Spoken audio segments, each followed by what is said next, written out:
leaders will give you more territory to lead. When you have less capable leaders, will give you less territory. 第二，藩属国每年都要向宗主国进贡，就是你要把你们国家的好东西送到这个中央王朝来，所以它也是一种朝贡体系，就是说每年要进贡。Secondly, the vassal countries need to provide offerings to the suzerain countries each year, and that is done annually. 但是每年送贡品的这个官员带回去的，皇上对他的赏赐要多几十倍。他比如那会儿琉球，开一条船来到这个中原，带一船东西回去10条船。However, it is always a good bargain for the representatives from the vessel, and because the representative would always take back more than tenfolds of good stuff from the emperor. For example, if a representative is bringing one ship of good stuff from Liuqiu Island, and he will actually bring back 10 vessels worth of goods back. 第三，就是中央王朝有责任保护藩属国的安全，出了问题，中央就要派军去帮助他，这是你的责任。Thirdly, the emperor has the responsibility to protect the vassal regions. When there are security threats, the central government needs to dispatch military troops to protect the vassal. It is their responsibility. 第四，藩属国有充分的主权和自由。And number 4, the vassal regions have full autonomy and freedom. 中国的皇帝要的就是个名义，一种满足感。And the Chinese emperor only wanted this very honorable title and is a sense of fulfillment. 毛泽东看的中国古书啊，太多了。And Chairman Mao Zedong has read many Chinese classic texts. 我敢这样说，他比一般的中国的历史学家读的中国的古书都要多。陈坚，你说是不是？他读的史比你我2个人和我们这里所有的做中国历史加在一起还要多。但是他古书主要是读《资治通鉴》。24，还有野史，他要读野史。又是一个好的会。And I dare to say that the total number of classic books that Mao Zedong read exceeds all the classic Chinese books that all our historians here have read. And then there's a discussion among the 3 scholars that whether he only read formal, official historical records, or he also read some informal, unofficial historical records. 所以你要理解毛泽东，你多少得读点中国的古书。So in order to understand Mao Zedong, you need at least to read some Chinese classic texts. 天朝观念就是毛泽东继承下来一个他对待中国周边国家的一个主要的理念。And Mao Zedong has apparently inherited this concept of celestial or heavenly empire, and that is a major concept that he had regarding ruling China. 我请大家注意一个问题：从1950年，就是中华人民共和国建立以后，一直到90年代。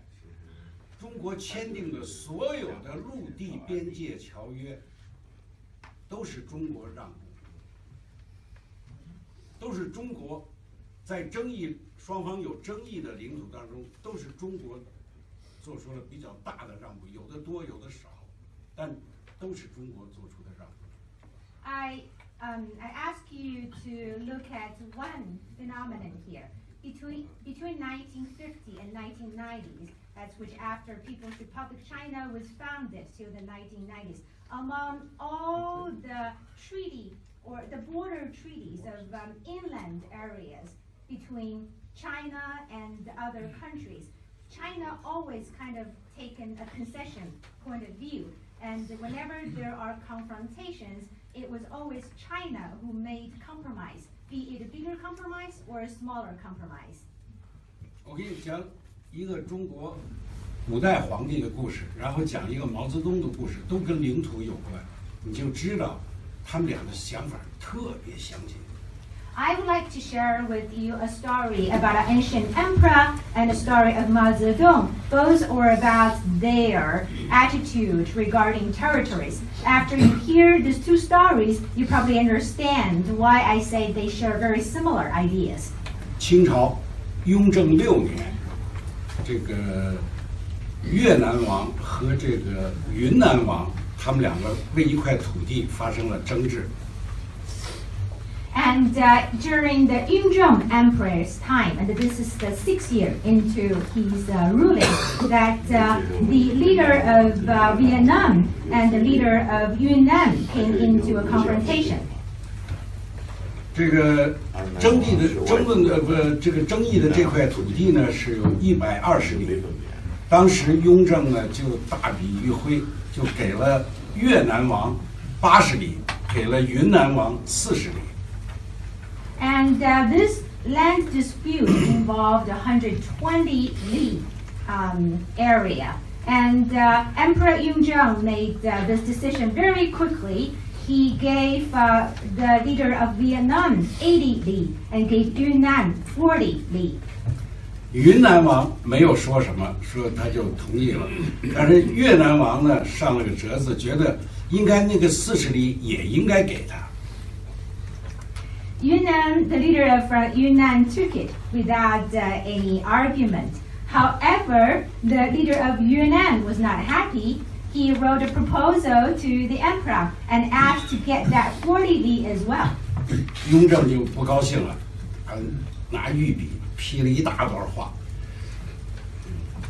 And Emperor Yunzhong was very displeased, and he wrote a long paragraph of comment. 朕统御寰宇，意思就是说，我这天下土地都是我的，我愿意给谁给谁。我给越南就是外藩，给云南就是内地，如此而已。And in his comment, Emperor Yunzhong said that the land in the universe all belong to me. It is up to me who I want to give it to. If I decide to give it to Vietnam, it means that I'm happy to give it to a vassal region. If I decide to give it to Yunnan province, then I'm simply giving it to a domestic province. 这40里地，你们还争什么？有什么好争的？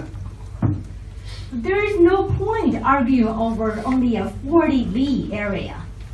这个云南王赶快上了一个折子，说啊，我们其实非常感谢中央这么照顾我们，我们这个一定世世代代守好这块土地。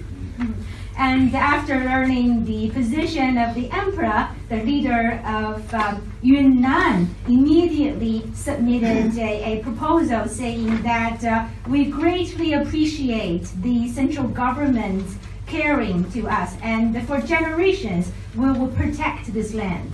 雍正啊，一看这个奏表，哈哈大笑。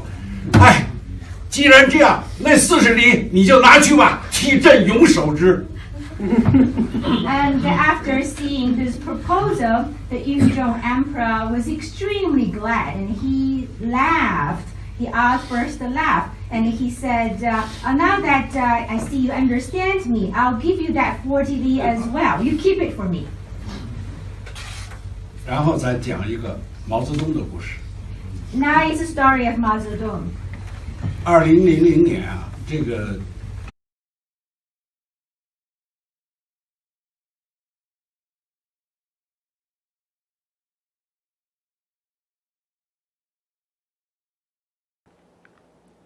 好，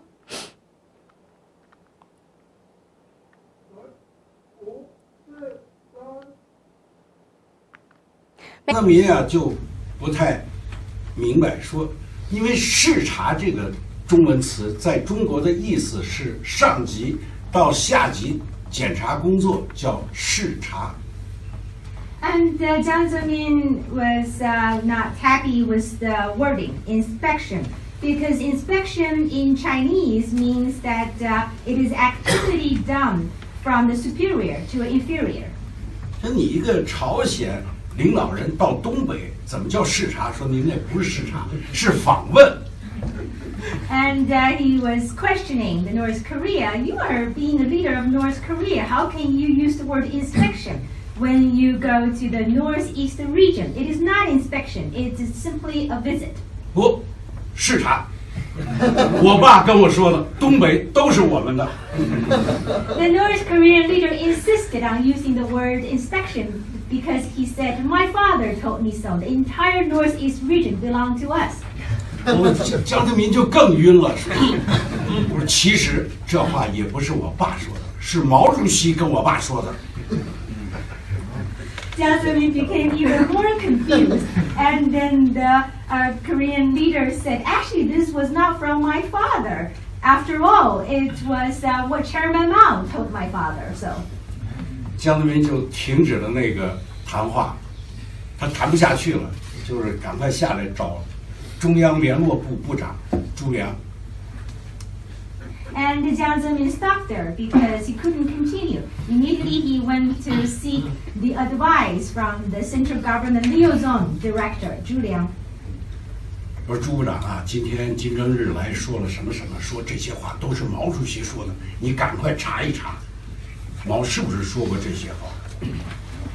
And he asked the Minister Zhu and said, "Today the Korean leader said so and so, and he told me that these were all said by Chairman Mao. Can you please just investigate and see if that was the truth?" 第二天，朱良报告总书记查过了，毛主席确实说过这种话，而且不止一次。 And the second day, Mr. Zhu reported to Jiang Zemin by saying, "Secretary General, I did investigate. Chairman Mao did say that, and not by only once. He said it multiple times."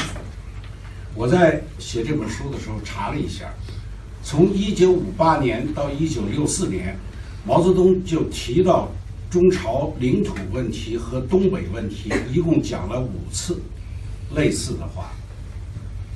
While I was writing this book, I did research into the period between 1958 and 1964 and found that Mao Zedong has mentioned and had such remarks 5 times regarding China-North Korea relations as well as the northeast regions. 其中有2层意思，一层讲领土问题，一层讲管辖的问题。 There are 2 layers of meanings involved. One is regarding territory, the second is regarding jurisdiction. 他说：“你们的祖宗说中朝边界在辽河，我们的祖宗说中朝边界在鸭绿江。说你看现在都把你们赶到鸭绿江南边去了，怪可怜的。” He said that to the Koreans by saying, "Your ancestors said that the border between China and Korea is Liao River. Our ancestors said that the border is actually Yalu River. And so poor you, now that you've been all expelled to the south of Yalu River." 但这不是我的错，是封建主义欺负了你们。这些坏事儿都是唐太宗、武则天、隋炀帝都是他们干的。 But this is not my fault. If you want to blame somebody, it is a feudal society ruler's fault. It is this emperor in the Tang Dynasty and this female empress and the emperor in Sui Dynasty. Blame them. 我不是把天池给你们了吗？ But see, I have already given you the Tianchi area. 长白山上有一个湖。 Heaven Lake. Yes, that's a Heaven Lake. That's a lake on the Changbai. Rough understanding of Chinese leaders' views on its neighboring countries. 它不是一个，就是中国从传统上讲，从历史上讲，中国不是一个扩张的国家。And historically speaking, or traditionally speaking, in history, China is not a country of expansion. 否则的话，你很难理解长城是中国的标志。If you do not understand this, you had a hard time understanding why the Great Wall is a symbol of China. 中国皇上要求的都是名义上的统治权。And all the Chinese historic emperors asked was this nominal ruling power. 在毛泽东看来，金日成就是沈阳军区司令。And according to Mao Zedong, Kim Il-sung is just a commander-in-chief of the Shenyang city military. 你都是我的，给你点地算什么？ And you, as a commander-in-chief of a region, is under me. And why do I care? I can just easily just give you some land. 但是，金日成真的朝鲜真的是中国的吗？金日成真的是中国的吗？不是，人家就喊两句万岁而已。However, could we really think that Korea belonged to China and Kim Il-sung was part of China? Not really. And they were just there to call long life, term and Mao. That's it. 这就是天朝观念。 That's a celestial or heaven empire concept I wanted to share with you. 谢谢。 Thank you.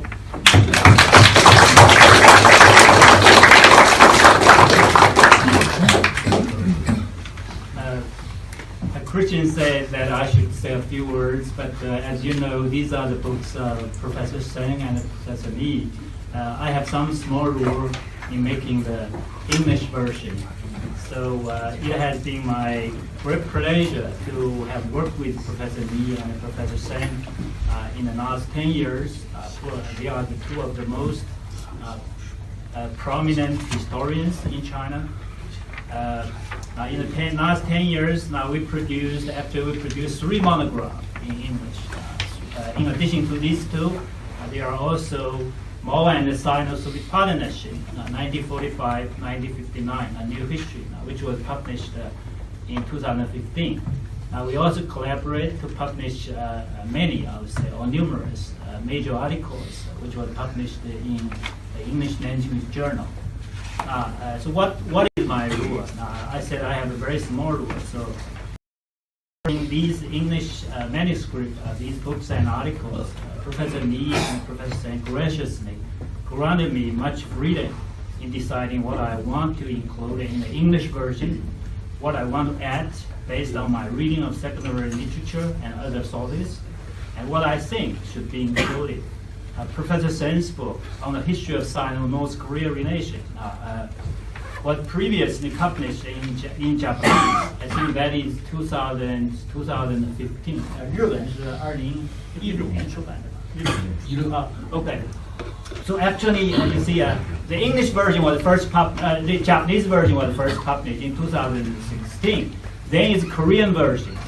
And then the Chinese version. But Chinese version was not published in mainland China, but published in Hong Kong. So the Chinese version, which was published by the Chinese University Press of Hong Kong, first in 2017, and then the second edition in 2018 is close to 800 pages in China, 800 pages. So it's around 700,000 Chinese words. If translated word by word into English, it will be more than twice of this book. It could be 800 or 900 pages. The Japanese and the Korean version are word by word translation. So for those who can read Chinese, Japanese, and Korean, we'll have the opportunity to know Professor Seng's complete or whole story. I know that Professor Seng is not very happy with the condensed English version. He actually complained to me a few times that why haven't I translated the entire book into English. So I hope that Columbia University will eventually issue an expanded English edition of this work in the near future. I also then know that Professor Li is going to publish her important book on the Sino-Soviet split in Chinese in 2019. So this is a simplified Chinese English version.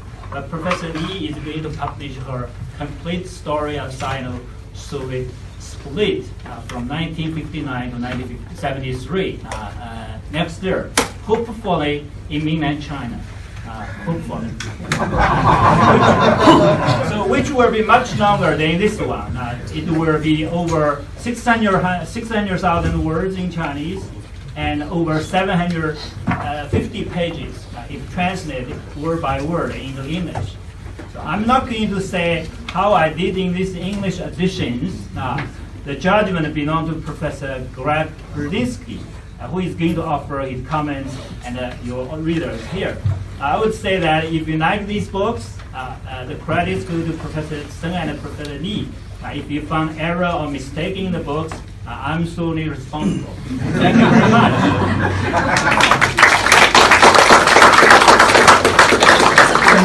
Thank you, Yafang. I think we're all grateful to you for a variety, even larger number of reasons now. So thank you. With that, over to Greg Berdinsky, who's someone who's really at home both in Chinese and Korean archives, and so just perfectly situated to start us off. Okay, thank you very much for having me, Christian. Thank you, Chuck, as always, for organizing this event. It's really a great honor to be seated here alongside Professor Shen and Professor Li, two people whose work I greatly admire, and also two scholars who are just incredibly generous with foreign scholars who are interested in China and travel there. So it's a great honor to be up here with them. I also want to compliment Yafang, who has done just some excellent work in helping. Yes, the books are condensed. They're translated, but I think Yafang does a great job in making some of the points that are of most interest to people in the West who probably aren't going to read an 800-page book. I think Yafang does a good job of making the important points shine through. Both of these books feature very deep, very exciting new research about two of China's most critical Cold War relationships. These are, of course, two relationships that have become critical to contemporary international politics as well. I'm going to start with Professor Shen's work. I'm going to flip the order. I hope that doesn't get me into trouble, and I'm not trying to, change who the leader is or anything like that. I happen to be one of the readers for Professor Shen's book, and so I read it first and was thinking about it first. Even though some of the things he said today are a little bit different from the book, and so I'm actually going to change. I gave them a script of what I said, but I'm going to go off script just a little bit for part of my comments. First of all, what was interesting in what you presented today, Professor Shen, is the way Chinese see things, or the way Mao Zedong sees things.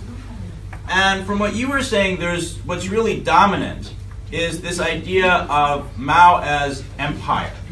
And North Korea and North Korea's leadership, they are under the Chinese empire, or they're under the protection or guidance, or whatever word you want to use, leadership of the Chinese emperor. But if you look at the discourse in China-North Korean relations, you may have evidence of Mao thinking that, but the discourse is always, our countries are as close as lips and teeth. We're brothers. We share weal and woe together. So I'm wondering how that discourse, this idea of China and North Korea as close as lips and teeth, meshes with this idea of China as emperor and North Korea as basically a suzerain of, a suzerain state, I guess is the proper expression, of China. So I think that's one thing. And I do think in the book, of course, you talk about how this idea of lips and teeth is a myth. But I think it's sort of argued that it's a myth because there were these different clashes. But it's not necessarily always the point that these clashes come from this sort of traditional idea of China as Middle Kingdom. I also want to ask, I think you're talking about China-North Korea relations. What you presented today, I think, was heavily the Chinese perspective on China-North Korea relations, with a little bit of how Kim Il-sung and Kim Jong-il saw things. But I think, I would like to hear more about how did the North Koreans see this? Did they see themselves as a modern-day suzerain state? Or do they see things differently? Do they have different aspirations? I think if you look at the North Korean perspective, it also sheds a lot of light. It also sheds a lot of light on the China-North Korea relationship. I think how does this play out? One of the interesting dynamics which I see in the book is that China and North Korea are always clashing. There's clashes between them during the Korean War over strategy. There's a clash in 1956. There's clashes that occur at a variety of different points. But what I find interesting in the China-North Korea relationship is that they always clash, but then they always kiss and make up. During the Korean War, there were these clashes, but then you have in the book this wonderful passage, after Peng De-hwai has had this intense meeting with Kim Il-sung, and they've argued, then afterwards Peng De-hwai says, but the North Koreans are really a courageous people. They deserve our respect. And then there's also this clash that occurs in 1956, which has been well documented by other historians. But briefly after this, Mao apologizes, and then China and North Korean relations reach sort of a high point in the early 1960s. So that was sort of an interesting dynamic that I observed in the book. And if you read the book, I think that will become it's something that I think shines forth very clearly in the English edition.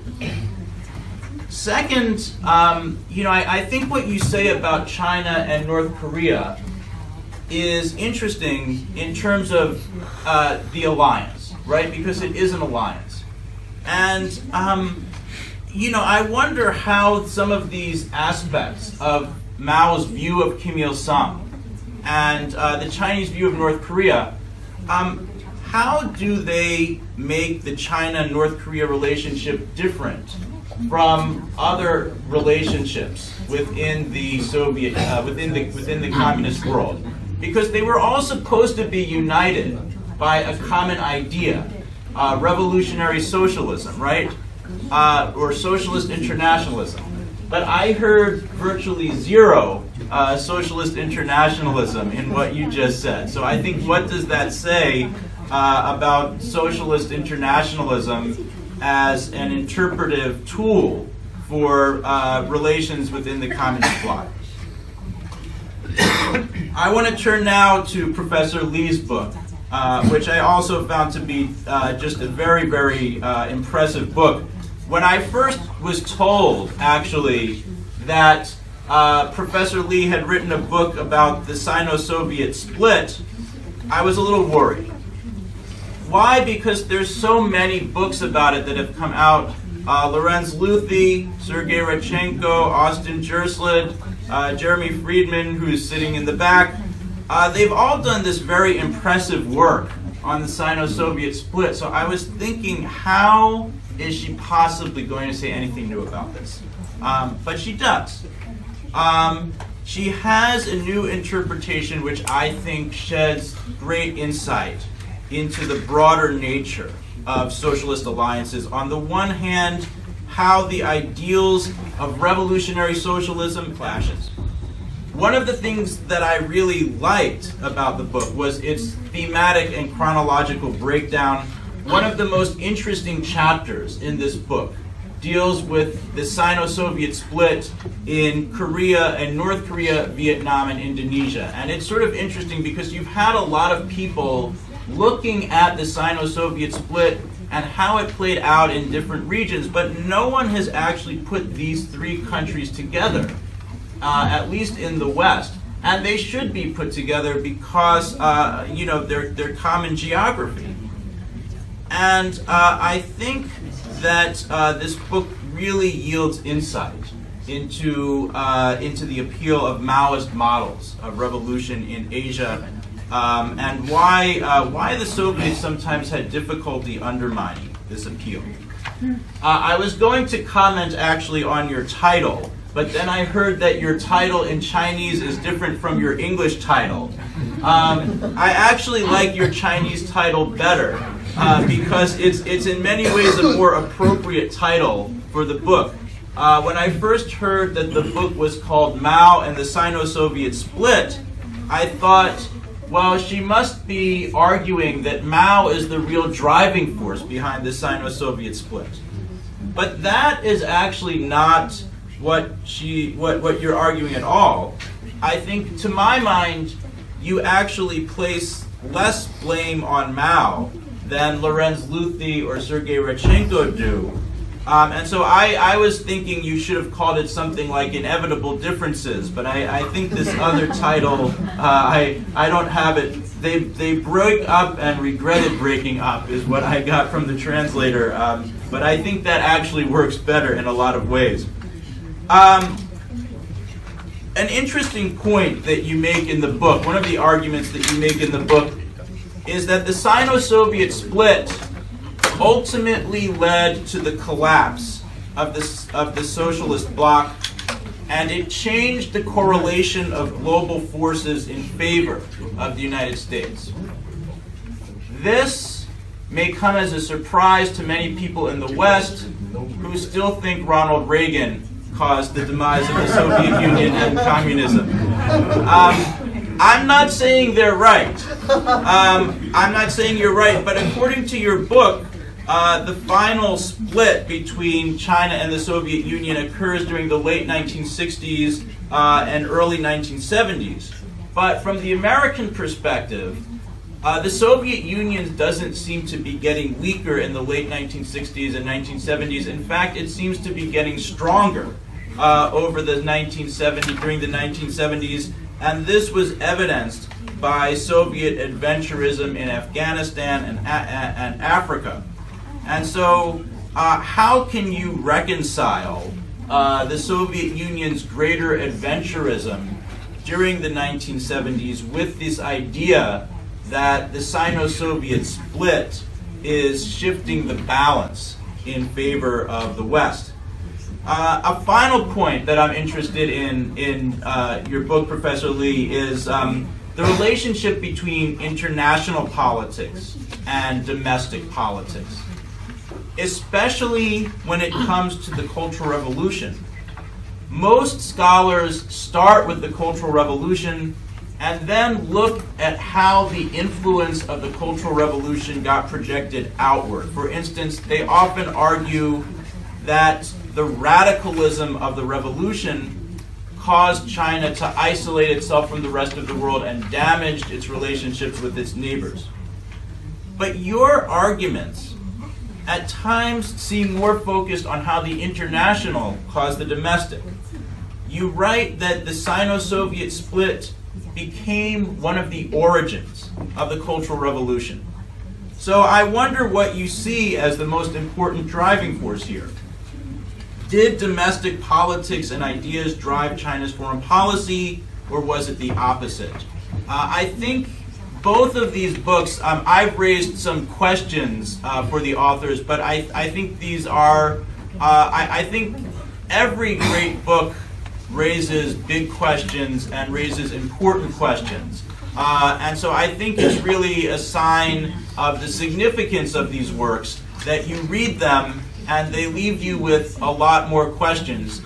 They answer a lot of questions, but they also leave you with a lot of questions about the broader nature of China, China and its alliances, and China's role in the world today. Thank you. Thanks so much, Greg. We have a few minutes left for discussion. Maybe we can go, Chuck, I think it's okay for us to go a little bit over time. I know there were lots of questions directed at the authors, but I do want to right away kind of open it up for your comments and questions and then give the authors a chance to respond. I know there are a number of China experts in the room, some were already pointed out. That should not inhibit all of you, also the students, to ask questions, small and large. Yeah. I have a question. I'm not sure which go. Wait for the microphone. I'm sorry. Oh, my question is, how introduce yourself to the yeah, Neil Silver, retired U.S. diplomat. My question is, North Korea started from 1945 to the Korean War. It was a satrapy, if anything, of the Soviet Union. It was created by the Soviet occupation. So China wasn't there as a suzerain power. What was it about either the Korean War or the immediate aftermath that led, or did it lead, the Chinese leadership to believe they were in a radically different relationship with North Korea? And how was it actually seen from the North Korean side? What was going on in the reconstitution of North Korea that either involved the Russians and or the Chinese, or was totally indigenous? Just how did this thing go from this 5-6 year period when it was Russia's to a completely different situation, or was it a completely different situation? Thank you. Any other questions? Yeah. Yeah. Hi, my name's Yun Zhezhong. I'm from College of William and Mary, and after listening to Professor Shen's talk, I think I have a question regarding Koreans' consideration of China in the 1950s. So I read it on other books that North Korea, Kim Il-sung had a purge of Soviet faction and Chinese faction in the Korean, I think, Politburo, and also the just the party. And what do you think about North Korea's perception about China, about Mao Zedong at that period because of the purge? And that's all. Thank you. Thank you. All the way in the back. Hi, my name's Clifton Hartz. I'm just interested citizen, not affiliated with anyone. But so the authors mentioned that the Soviet Union had a revisionist change, and Mao Zedong was worried about that. So I was curious if they could go into a little more detail. What was that revisionist that they were worried about, and what caused Mao Zedong to change his perspective on the Soviet Union?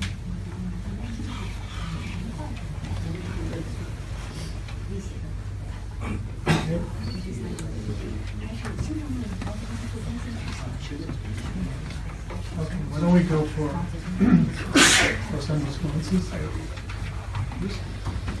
Okay, sure.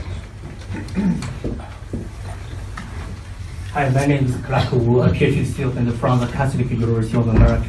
My question is to Professor Shen. Professor Shen just tell us a very interesting story about the king's visit to Russia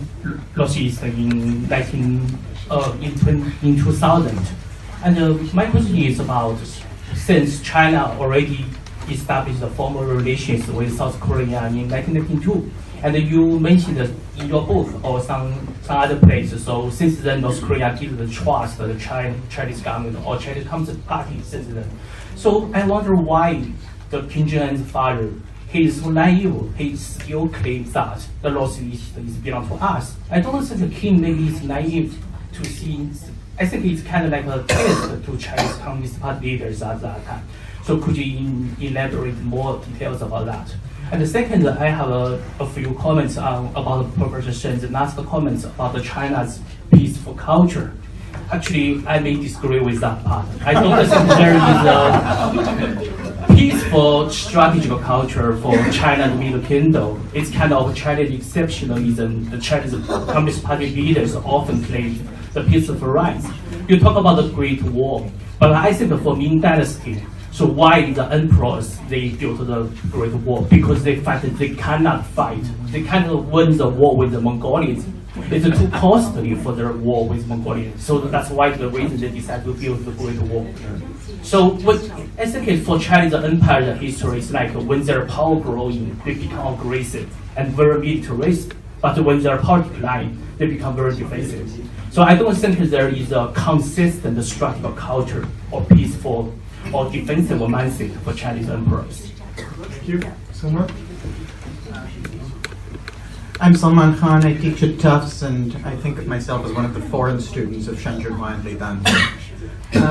And I have two questions. The first is for Professor Shen. These conversations with Kim are unfolding in the shadow of the opening of the Sino-Soviet split. And we do have documentation from the Foreign Ministry archives that suggests that diplomats in North Korea were worried about, will the North Koreans turn to Moscow versus us? So I was wondering what that context does to our understanding of what Mao's conversations with Kim really meant.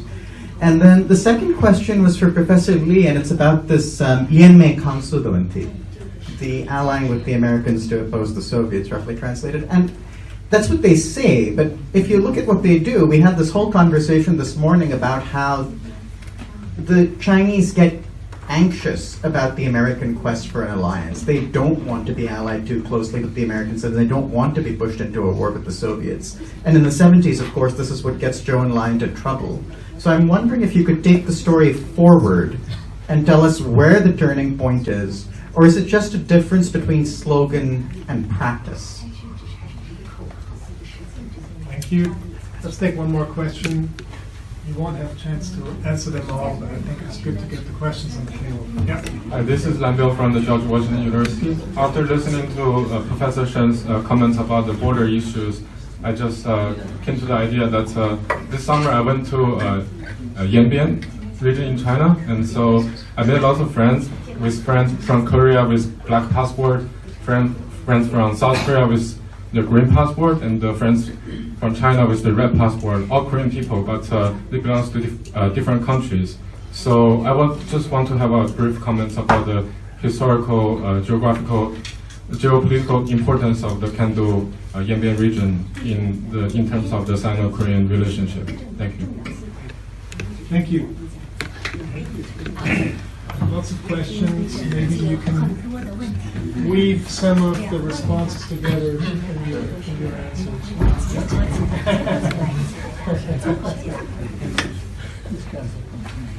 好吧，这个领导让我先说。It's my leader asked me to start, so I will start. 几个问题我综合一下说吧。一个关于中朝血盟关系的这个说辞。说中朝血盟关系这是在中国已经流行了60年的一句话，朝鲜也是这么说。我这个书呢，主要是我这个导言讲的就是，其实这句话是一句神话，就是历史不是这样的。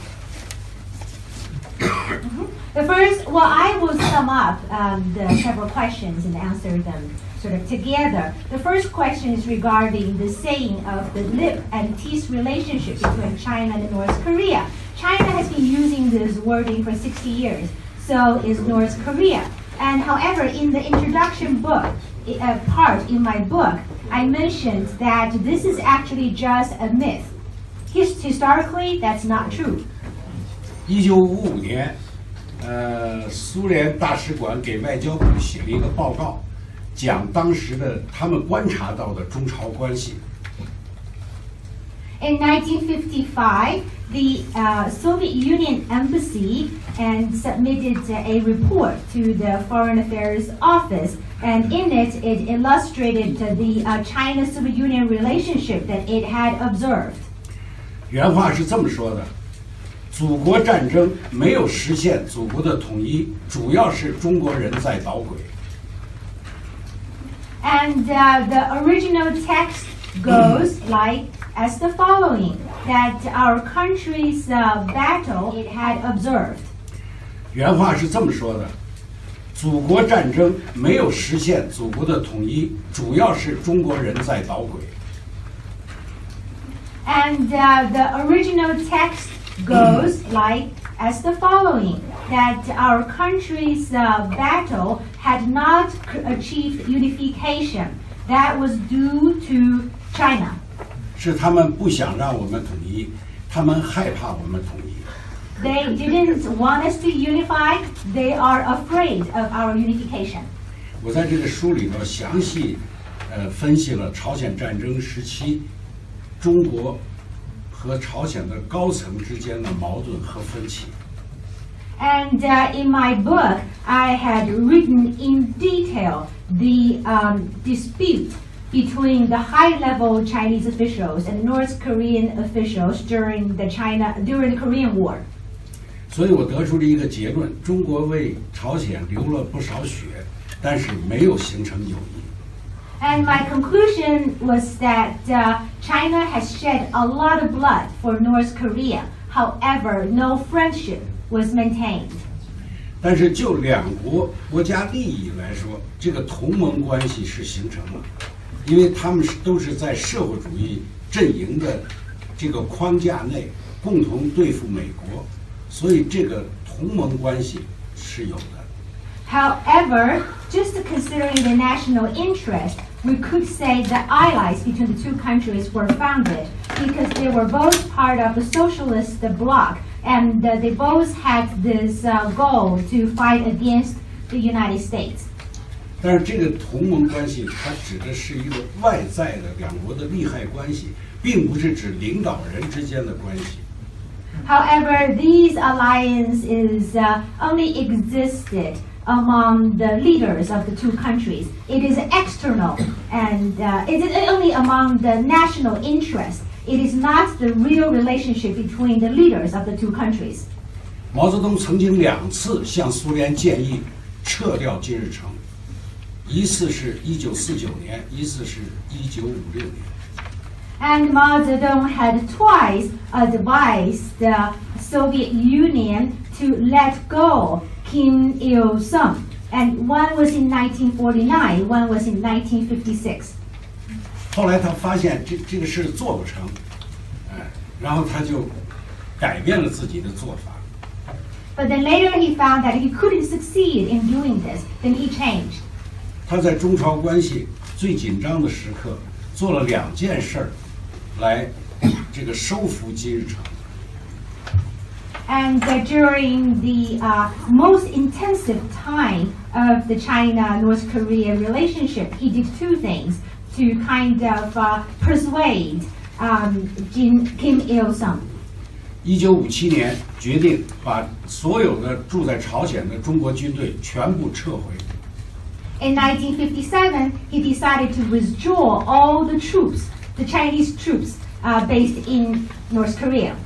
1962年决定把天池和长白山让给朝鲜。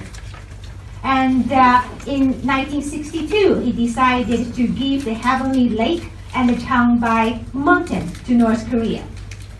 所以我讲这个天朝观念、藩属关系是毛泽东的一种观念，就是他处理和朝鲜关系的一种理念。 So when I talk about the celestial empire or heavenly empire concept, as well as the suzerain vassal relationship, it is a conception that Mao Zedong had when he dealt with the neighboring countries. 但实际上，为了实现这个理念，就是中朝关系实际的发展在60年当中是起伏不定的。 However, during the implementation of this concept, we actually see a lot of ups and downs in the 60 years of the bilateral relationship.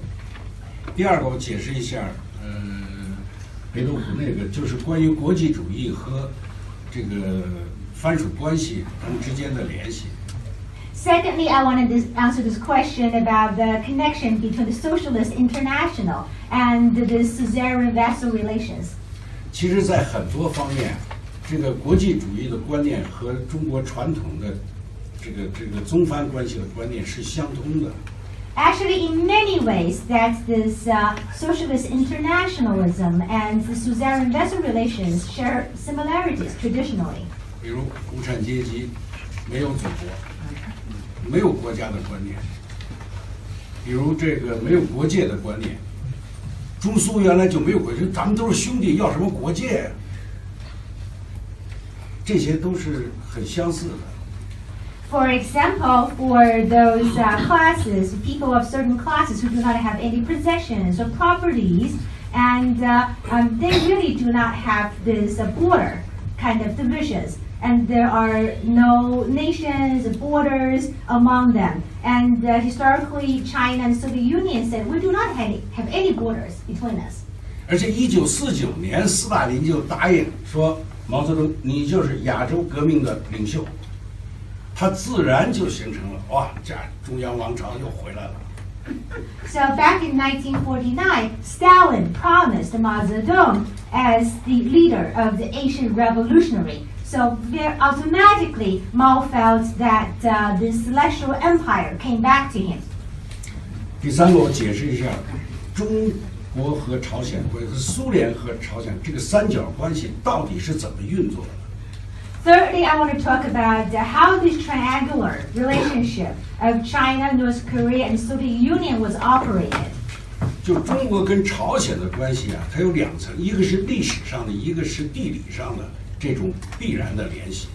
And between China and North Korea relations, there are two folds. One is historical relations, the second is geographic relations. 但是朝鲜的领导人呢，却是苏联选定的。However, the leaders of North Korea were handpicked by Soviet Union. 1956年，毛泽东跟米高扬讲了一句话，特别这个实在。And in 1956, Mao Zedong had this remarks with Mikoyan, and this very practical comment. 金日成这棵小树啊，是斯大林栽下去的。And this baby tree, which refers to Kim Il-sung, was planted by Stalin. 后来被你们美国人给拔起来了，抗日战争。And then, however, this little tree was dug up by you American guys, which caused the Korean War. 我们又给栽回去了，中国出兵。But then we put it back onto the soil, and that refers to the China's dispatch of military power. 现在长大了，不听话了。Now it has grown; it is no longer obedient. 这个特别，你看，它又反映了毛泽东对朝鲜的那种理解，又反映了苏联、中国和朝鲜的这种关系。And this remark is reflected that Mao Zedong was actually, he did understand the situation that North Korea was in, and at the same time, this remarks reflected this triangular relationship of the two countries. 所以就金日成来讲吧，其实金日成这个人呢是非常聪明的，而且他有比较深厚的中国传统的那种观念。Actually, Kim Il-sung as a person is very intelligent, and also he has been influenced deeply by the Chinese traditional thinking. 一方面，他知道苏联的实力比中国强。On the one hand, he knows that Soviet Union was stronger than China. 他自己呢，又是苏联这个指定的培养的。And he was trained and appointed by the Soviet Union. 朝鲜的制度完全是苏联规定的。And the North Korean system was regulated by the Soviet Union. 所以从根本上来讲，他其实更倾向于苏联。So if we fundamentally, if we look at this from the fundamental point of view, he is more inclined to follow Soviet Union. 但是呢，他也特别知道怎么利用中国来这个对付苏联。However, he was also very clear about how to use China to deal with Soviet Union. 特别是在这个60年代以后，就中苏关系紧张分裂以后，金日成是处理的最好的，他比越南人处理的好。especially in the late 60s after China-Soviet relationship split, and he had done a good job dealing with the relationship with China, and he did a much better job than the Vietnamese. 越南就倒向苏联了，所以引起了和中国之间的战争。North Vietnamese leaned towards Soviet Union, which caused this China-Vietnam War. 金日成始终是脚踩两只船。However, Kim Il-sung kept putting himself onto boats, and which means he kept a relationship with both countries. 但是他能够两边得益，两边受利。He was able to benefit on both boats.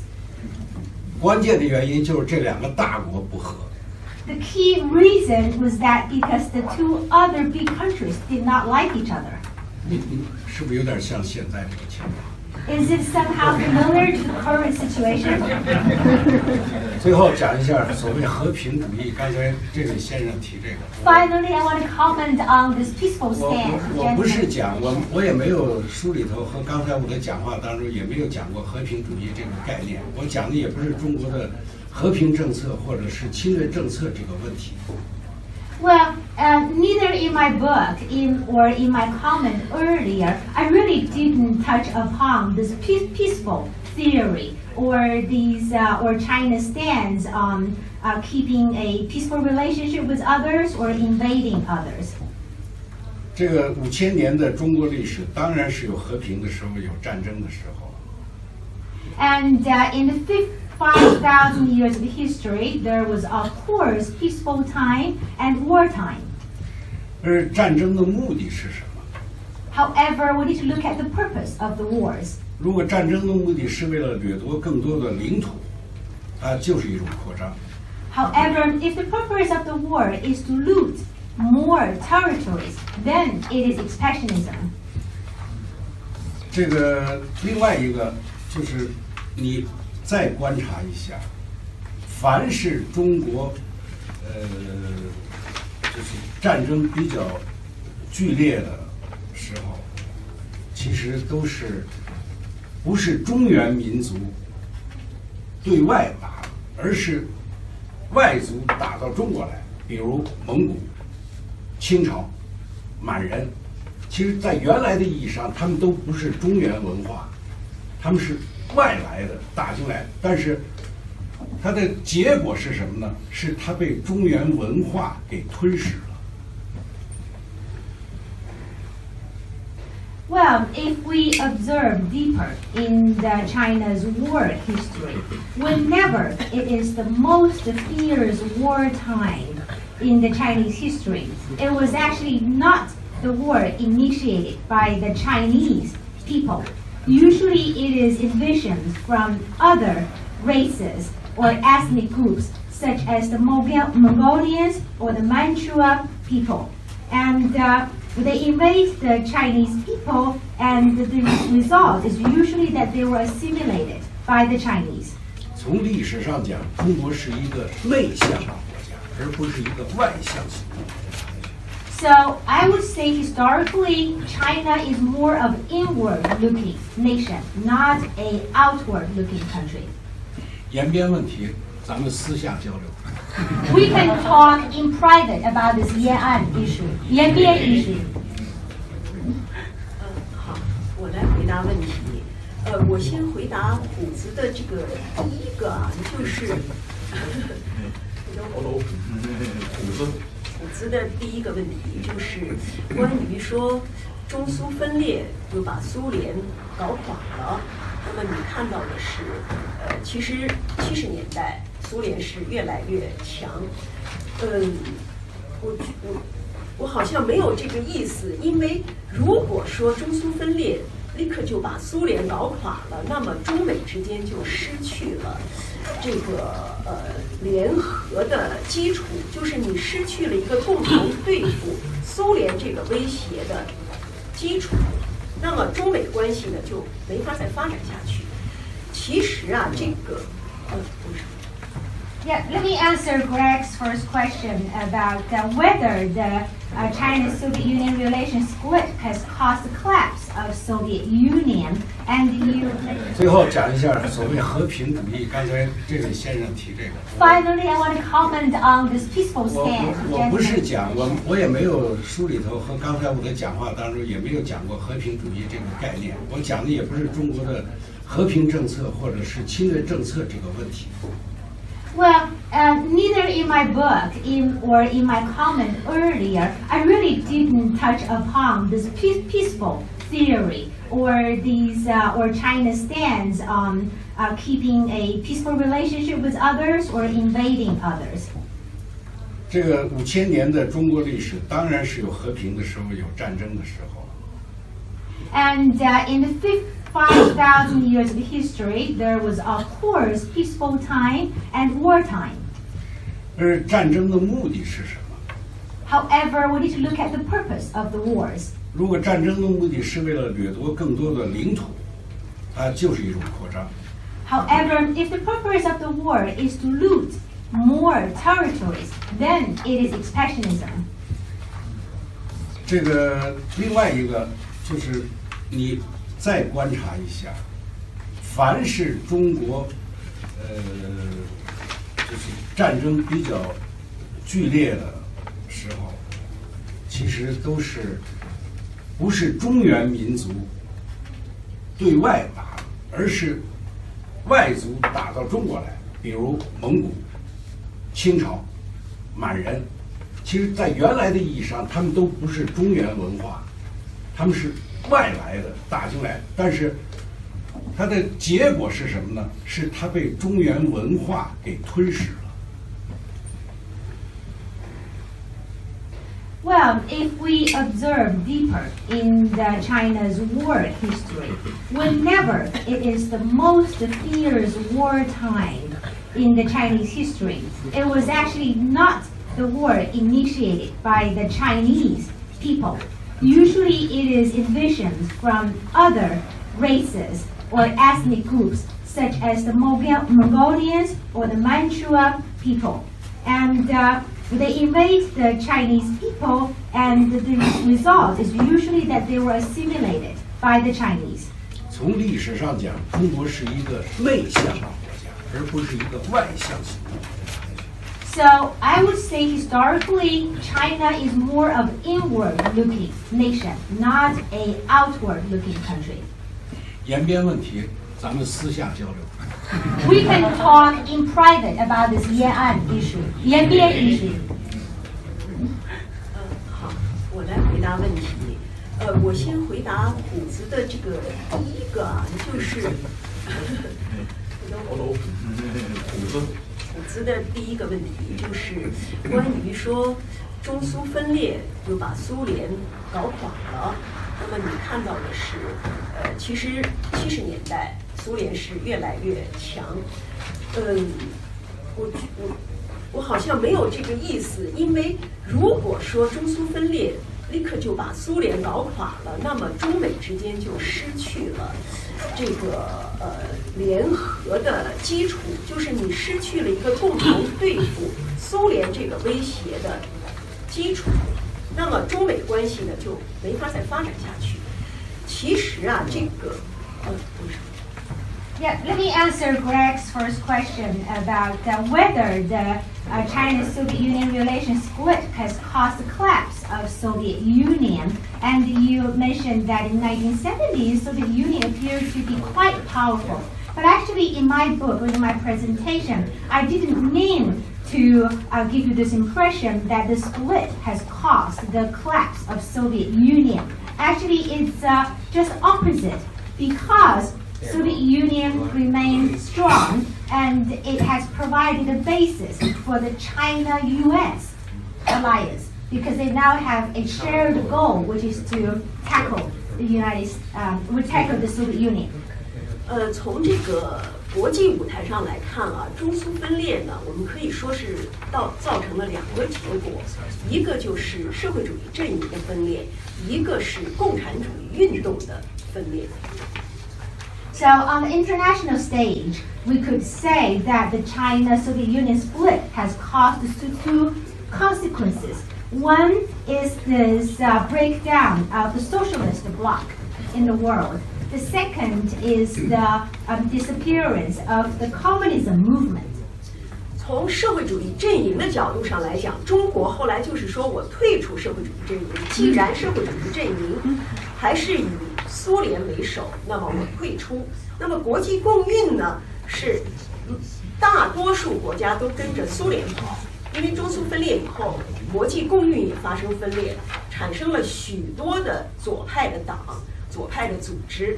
那么所以毛呢就说我要领导左派党进行，就另起炉灶，另外干了，造成了这个分裂。And on the socialist bloc front, China basically said that we're leading because the Soviet Union now is the leader of the socialist bloc. And on the international communism movement, we know that majority country used to follow the Soviet Union. But now there is this split, and there appear to be a number of leftist groups. And Mao Zedong said that I'm going to lead all these leftist groups and form a new organization. 那么从哪个角度来看中苏分裂对拖垮苏联是有影响的呢？就是说，中国呢，毛泽东要73年、74年，毛要建立一条线、一大片一个国际反苏统一战线。他不断地向美国人强调，苏联的战略重点在欧洲。实际上呢，就是动了美国的蛋糕，你影响了美国的利益，所以中国呢和美国是有联合的共同的基础的。那么，这个中国当时邓小平呢，在这个会见美国的战略代表团的时候，其实他说了的话都是，我所看到的文件，73年、74年。中国一直在宣传的这种，就是说，苏联它实际上啊，它有，比如说它有400多万的军队，它有100多万放在这个苏中边境，那么还有3/4的兵力放在欧洲，所以可以看出它的重点在欧洲，它是声东击西。那么中国要和美国联合建立这么一个反苏统一战线。So, but if we really want to find out what is the split impact on the status of Soviet Union, and we need to look at 1973 and 1974, Mao came up with this one line and a big coverage of communities to fight against Soviet Union. And China kept telling Americans that Soviet Union had this focus on Europe, which is to try to remove your control in Europe, and it would kind of minimize your influence in Europe. So that kind of formed the basis for China and the U.S. alliance. And from the document that I have read, this document about 1973 and 1974, when Deng Xiaoping met with the U.S. delegation, and he told this U.S. delegation that among the 4 million military people that the Soviet Union has put the 40,000, that they have put 10,000 on the China and Soviet Union border, and for the rest, which is 3/4, they put them in Europe. That means they are really focusing the Europe. Their real attention is on Europe. So this is why I say that China is paving the way for the China-U.S. alliance. 就是毛泽东的这种认识中国的这种战略方针，实际上呢就使得苏联不得不就是来对付，就是抽出很大的力量来对付中国。所以我们也可以说从这个角度上讲，中苏分裂拖垮了苏联。So because of Mao Zedong's strategic plan and Soviet Union had no choice but to invest more energy and resources in dealing with China. So that's one angle from which I say that the China-Soviet Union split has caused the somehow collapse of Soviet Union. 那么，下边我回答那个小伙子你提的这个毛对修正主义的看法。我想你的这个呢，我可以和虎子后边那个问题，就是中苏分裂和文革有什么关系？这个我就联系起来解答。其实你说的这个修正主义，毛的看法呢，就是中苏两党主要的分歧，就是毛认为正统的马列主义强调的是我们现在所处的时代还是战争与革命的时代，那么要进行暴力革命，不能够走和平过渡的路线。而赫鲁晓夫时期呢，从1956年20大，他调整他的外交战略，与西方搞缓和，这样呢，就是中苏两党的分歧就越来越发展。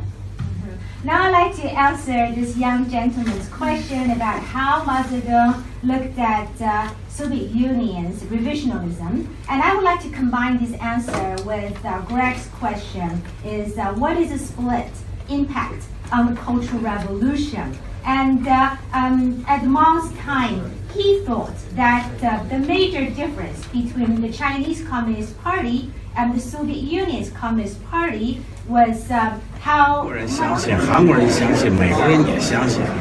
我研究7年，看了所有的史料，我觉得不是这样。